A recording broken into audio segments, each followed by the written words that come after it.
How's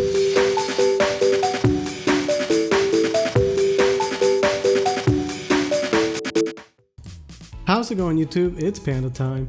In this video we have myself playing the MetalGaruru on Jogress deck, going up against X-Antibody. I believe this is round 1 of the Origins Regional where I got top 8 with this deck. I sadly wasn't able to record other matches of myself. I always try and get myself at least once or twice, but I figured that like while I'm at an event, I don't want to just have footage of me playing the same deck over and over again, so I try and mix it up and record other people. This was the round 1. And it was a pretty solid match. You know, I definitely have other matches of the MetalGaruru deck on the channel, so if you guys are interested, definitely look into those. We're gonna start with a Gabumon. Opponent did not have a rookie, which is pretty solid for us.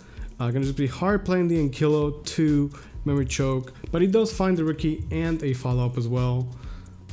Gonna go into a Davis to find our pieces. We can take the Garurumon and then set up for a Jogress. Pretty solid play. But instead we're going to take the rookie. Looks like we might be missing, you know, for the hatch next turn. He gets to promote. I believe he missed out on the UG memory there. Definitely got to be careful with those. Gonna swing, tap in the UG, get into Jogress and going into a very early Alphamon. So it's a really solid play. It's like the standard X-Antibody. He missed the rookie on the first turn, but he was also set up a tamer. From then on, he was good to go. 2 checks. Alphamon is not going to restand, but he does get the memory back. And is able to set up another UG, plus he has the reboot from the Duck. Hit into Rare Victory, which does not answer Alphamon. If there was a Kakata's Breath, that could have answered it. But I don't regret playing Rare Victory, I still liked it. We are able to go into a Jogress, however, because we took the damage, we're not going to be able to bounce the Alphamon, which is definitely a huge issue here. We can Hammer Spark, go into an Angemon to Memory Choke to 1. But not having the little 6 there really puts me in a tough position. Alphamon can swing again for 2 more checks, gain extra memory to work with. He's gonna have double tamer, be set up for Grumble for sure. Can even tap the UG to get maybe a restand here. Looks like he doesn't even pay memory. Alphamon does not die in security, which is really good for him. And Alphamon essentially preventing him from being memory choked. Gonna set up a black memory boost to have almost infinite memory for next turn. And from this position, we could do something if we have a level 6 into a really high play, but I actually just don't have a level 6. We just did not see a level 6 at all, so we're actually gonna just scoop and move on to game 2.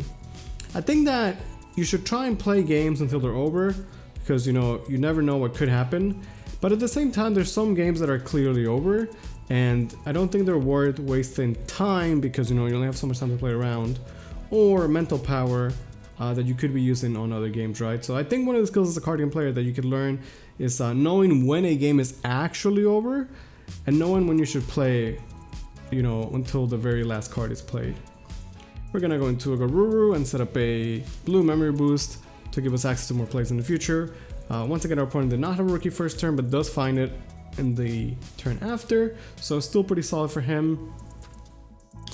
He has his own memory to work with, goes into a Doru.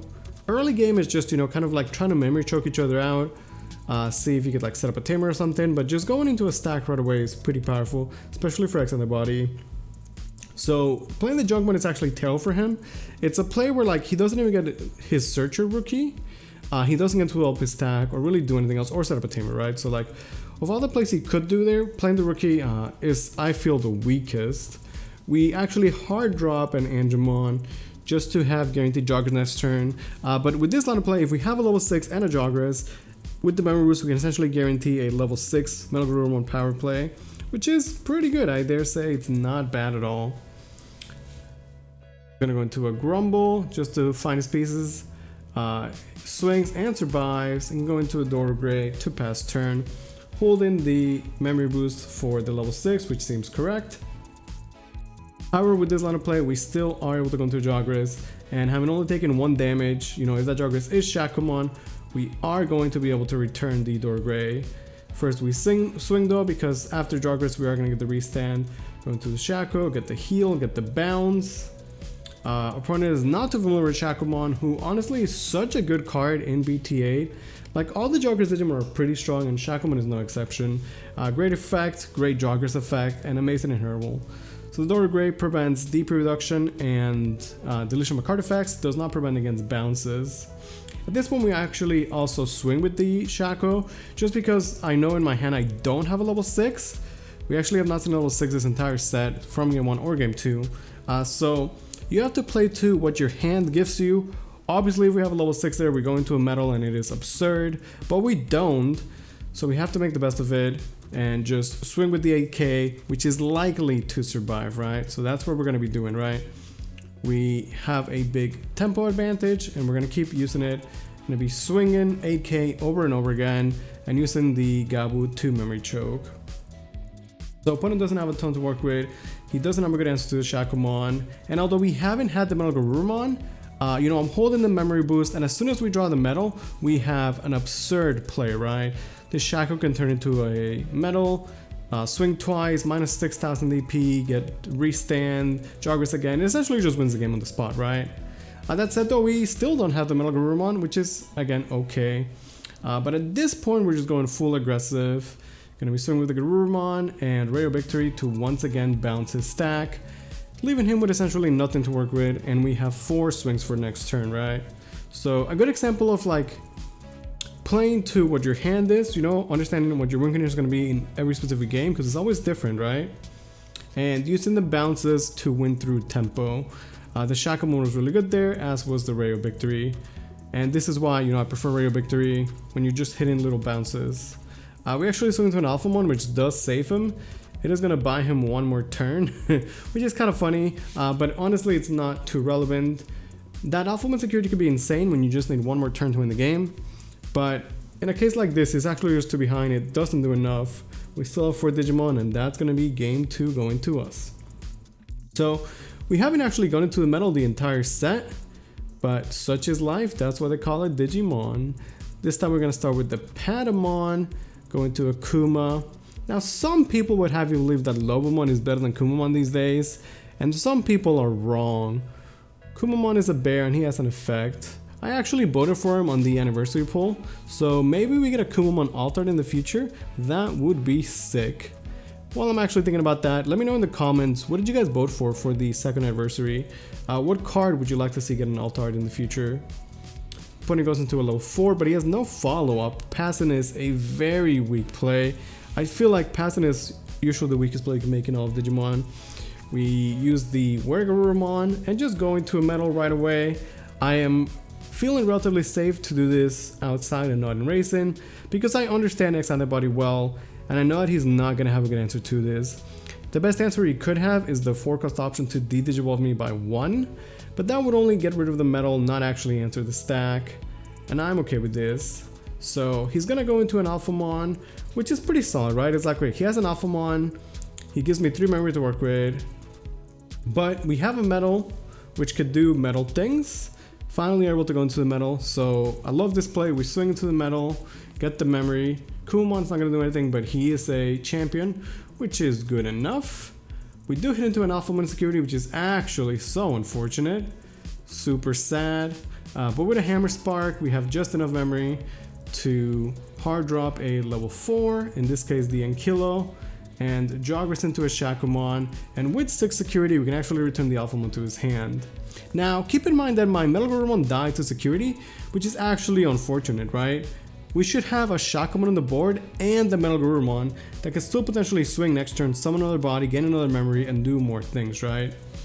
But even being unlucky in security, we're still able to use a Shakomon to bounce his stack and be in a great spot. So in this case, like, I build my stack out in front, knowing what X-Antibody could do, while my opponent built his stack out in front, maybe not being fully aware of the power of Shakomon, where if he had just built the Alphamon in the back, he would have actually been in a great spot to win this game, right? We can then try and just memory choke him, and once again, gonna be swinging with the Shakomon, as we might not have another metal to work with. So he uses the option to the Digivolve, and then we have a bit of a dispute here. So the question is, the option says you Digivolve by 1, then you can place a source under a X-Antibody to delete one of your Digimon. So he's saying that he gets the illusion anyway, I say that you don't, and we actually end up calling a judge for it. And the judge gives me what I believe the incorrect ruling is, so we actually have to call the head judge, Mr. Nightmare, shout out to him, who shows up, and I believe delivers the correct ruling.